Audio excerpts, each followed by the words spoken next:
Hello friends, welcome to my channel. నేను మీ Pavani. Last వీడియోలో హళిబీడు temple చూపించాను కదండి. సో ఇవాల్టి వీడియోలో బేలూరు చెన్నకేశవ స్వామి టెంపుల్ని చూసేద్దాం రండి. 900 ఇయర్స్ బిఫోర్ 103 సంవత్సరాలు శ్రమ గూర్చి నిర్మించిన బ్యూటిఫుల్ శిల్పాలను ఖచ్చితంగా అందరూ చూసి తీరాల్సిందే. అంత బాగుంటుంది ఈ temple. So Belur temple from Bengaluru నుంచి 225 కిలోమీటర్స్ ఉంటుంది. చిక్మంగళూరు నుంచి అయితే 26 కిలోమీటర్స్ మాత్రమే ఉంటుందండి. ఈ టెంపుల్ బేలూరు బస్ స్టాండ్ దగ్గరలోనే ఉంటుంది. హోయసలాస్ నిర్మించిన ఆలయంలో తప్పకుండా చూడవలసిన టెంపుల్ ఇదండి. కర్ణాటకలో చాలా ఫేమస్ అయిన టెంపుల్స్ బేలూరు, హళిబీడు అనమాట. సో ఇప్పుడు బేలూరు టెంపుల్ని చూసేద్దాం రండి. బయట నుంచి టెంపుల్ అయితే చాలా బాగుంది కదండి. సో లోపలైతే చూసేద్దాం ఇప్పుడు. ఈ టెంపుల్ని కట్టడానికి 103 ఇయర్స్ పట్టిందంటండి. సో చూడండి మీరే, ఈ టెంపుల్ చూడడానికి ఎంతమంది విజిటర్స్ వచ్చారో.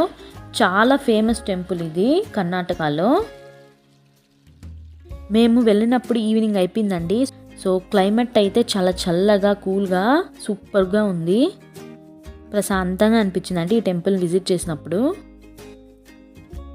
చూడండి, ఇప్పుడు మీరు చూస్తున్నది పెళ్లి మండపము. సో ఇది మండపం అన్నమాట. చూడండి ఆ రోజులు ఎంత బాగా స్ట్రాంగ్గా కట్టారో.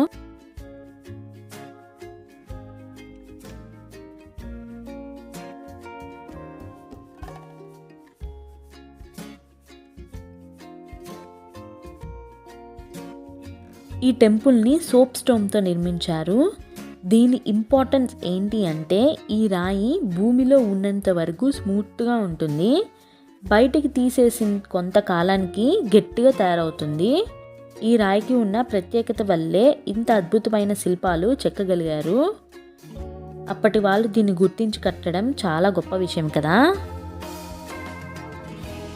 చాలా అంటే చాలా పెద్ద టెంపుల్ అండి ఇది.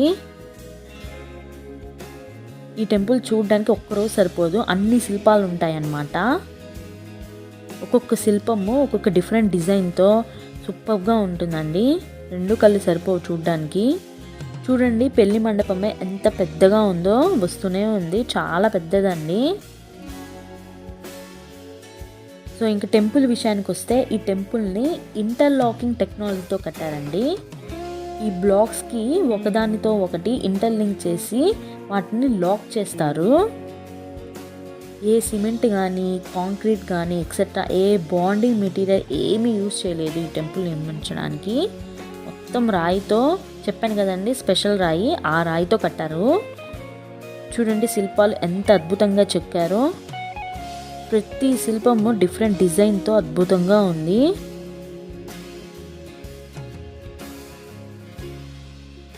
ఈ టెంపుల్కి ప్రతి 10 ఇయర్స్కి 1 టైం కెమికల్ ట్రీట్మెంట్ చేస్తారండి. అంటే వర్షానికి కానీ, గాలికి కానీ, ఎండకు కానీ ఈ శిల్పాలు డ్యామేజ్ అవ్వకుండా ఉండడానికి కెమికల్ ట్రీట్మెంట్ చేస్తారంట. ఈ శిల్పాల్లోనే హిస్టరీ మొత్తం ఉంటుందండి. ఈ టెంపుల్ యొక్క హిస్టరీ కానీ తెలుసుకోవాలంటే మనకి గైడ్ కూడా అవైలబుల్ ఉంటారండి. సో గైడ్ని అడిగి ప్రతి విషయం కనుక్కోవచ్చు, వివరంగా చెప్తారనమాట మనకి. సో ఛార్జెస్ అయితే ఉంటాయి, 300 రూపీస్ అలా ఉంటుందండి. మనకి టోటల్ ఆల్మోస్ట్ 10,000 పైన శిల్పాలు ఉంటాయి. ఇవన్నీ మనం డీటెయిల్గా చూడడానికి 1 డే టోటల్ కూడా సరిపోదండి. అంత పెద్ద టెంపుల్, అంత ఆర్కిటెక్చర్తో అద్భుతంగా ఉంటుందన్నమాట.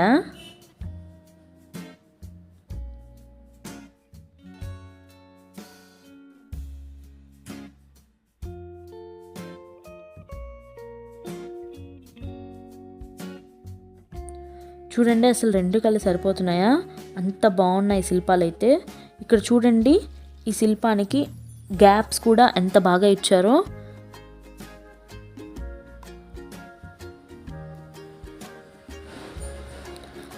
అసలు చేతితో కట్టినట్టు అనిపిస్తుందా, ఏదో మిషన్తో చేసినట్టు అనిపిస్తుంది. కానీ ఆ రోజుల్లో ఎంత బాగా కట్టారో చూడండి మీరే. ఏ మిషన్ టెక్నాలజీ లేకుండా అద్భుతంగా కట్టారు కదా.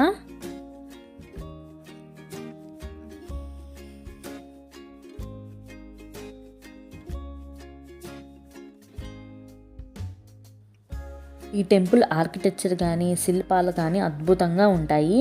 చాలా ప్రశాంతంగా ఆనందంగా ఉంటుంది ఇక్కడికి వచ్చారంటే. నేను మా ఫ్యామిలీ అయితే ఈ టెంపుల్ విజిట్ చేసినందుకు చాలా హ్యాపీగా ఫీల్ అయ్యాము. చూడండి ఇక్కడ గైడ్ మనకి ఎంత బాగా ఎక్స్ప్లెయిన్ చేస్తున్నారో, నీట్గా డీటెయిల్గా ఎక్స్ప్లెయిన్ చేస్తారు.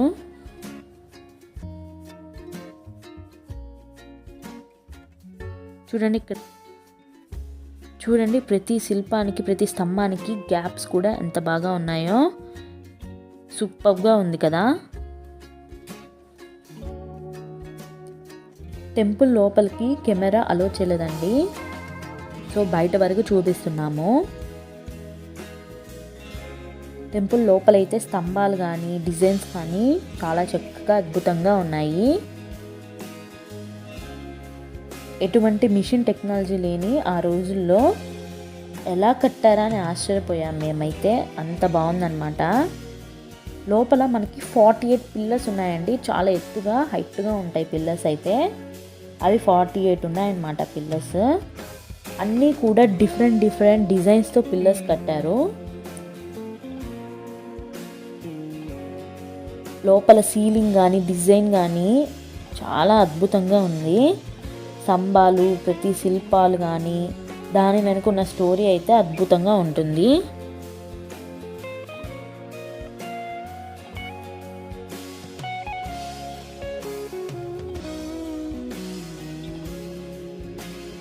మనకి మెయిన్గా ఈ టెంపుల్లో ఏంటంటే 2 అమ్మవారి ఆలయాలు ఉంటాయి.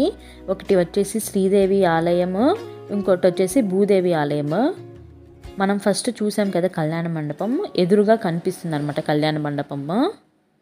ఈ టెంపుల్కి ఎటువంటి సెక్యూరిటీ లేకపోవడంతో మనకి ఇండిపెండెన్స్ రాకముందర కొంతవరకు చిన్న డ్యామేజెస్ అయితే జరిగాయి. అక్కడక్కడ మనకి విరిగిపోయినవి కనిపిస్తుంటాయండి, కొంచెం ముక్కు అలా ఇరిగిపోయినట్టు కనిపిస్తాయి. అప్పట్లో డ్యామేజ్ చేశారంట. సో ఇప్పుడైతే మనకి నీట్గా కాపాడుతున్నారు మన గవర్నమెంట్ వాళ్ళు. ఈ ఆలయానికి నార్త్ ఈస్ట్ వైపు కోనేరు ఉంటుంది. చూడండి కోనేరు. మీరు కర్ణాటక వెళ్ళినప్పుడు ఖచ్చితంగా ఈ టెంపుల్ని విజిట్ చేయండి. బేలూరు హళీబీడు టెంపుల్స్ ఖచ్చితంగా విజిట్ చేయండి, చాలా బాగుంటాయి. అలాగే మీరు చిక్మంగళూరుకి ప్లాన్ చేసుకోవాలనుకున్నప్పుడు కూడా ఇలా హళీబీడు బేలూరు 2 టెంపుల్స్ విజిట్ చేసుకొని వెళ్ళొచ్చు, ఎందుకంటే దగ్గరలోనే ఉంటుంది చిక్మంగళూరు. చెప్పాను కదండి, చిక్మంగళూరు నుంచి బేలూరు టెంపుల్కి 26 కిలోమీటర్స్ ఉంటుంది. ఈ వీడియో కానీ మీకు నచ్చినట్లయితే లైక్ చేయండి, షేర్ చేయండి. అలాగే ఫ్రెండ్స్ ఇప్పటివరకు మన ఆర్పిఎస్ కిచెన్ అండ్ ట్రావెల్ ఛానల్ని సబ్స్క్రైబ్ చేయనట్లయితే వెంటనే సబ్స్క్రైబ్ చేసుకొని పక్కనే ఉన్న బెల్ ఐకాన్ని యాక్టివేట్ చేయండి. నేను ఈ వీడియో పెట్టినా మీకు నోటిఫికేషన్ వస్తుంది. Thank you for watching.